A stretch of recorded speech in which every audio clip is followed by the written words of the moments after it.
Let's begin with a detective story. This story features 2 guides and some time travel. We're going back to the 1950s. Our Doctor Who is Norbert Elias, the German Jewish sociologist who I mentioned earlier. Elias fled to Britain in 1935.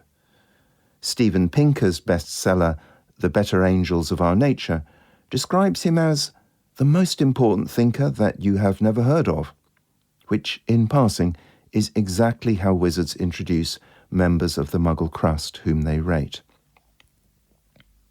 The Doctor's assistant, John Scottson, is a schoolteacher who became intrigued by social division within a local community in the English Midlands, which the 2 researchers disguised under the name Winston Parva. Winston Parva is a town of nearly 5,000 people, mostly white and working class.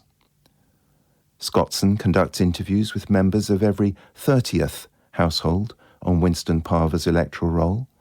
He also organises a youth club and is able to examine school records. As a result, our 2 detectives know what all the parents of the town's school children do for a living and where they live. Painstakingly, they document how, at the end of the 1950s, a social divide springs up within the town, a them and us, which sustains itself into new generations without any obvious trigger or support.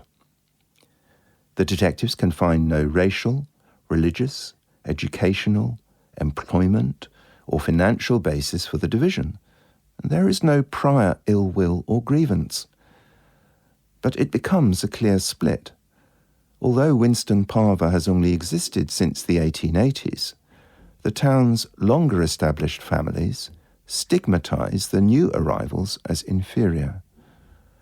The last influx was more than 100 wartime evacuees.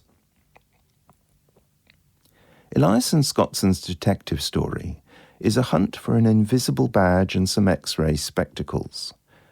What invisible badge do newcomers carry? A newness which lasts years after their arrival and which they pass on to their children. And what X-ray spectacles do established families automatically grow up with so that, without being told, their children know which schoolmates not to invite home? I'm Douglas Board. You've been listening to an extract from my book, ELITES. Can you rise to the top without losing your soul?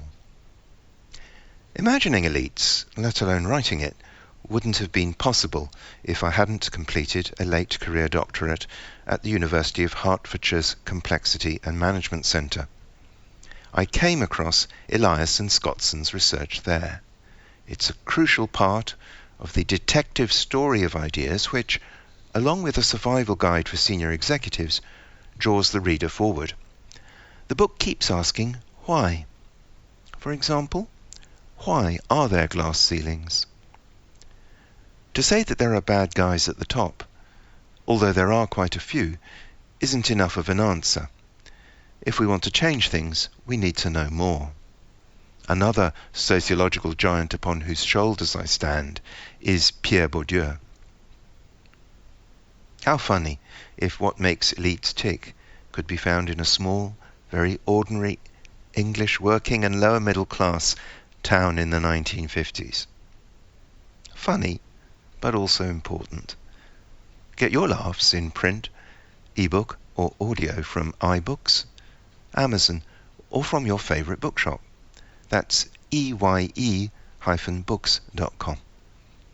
ELITES, Can You Rise to the Top Without Losing Your Soul, is published on 29th of March 2021.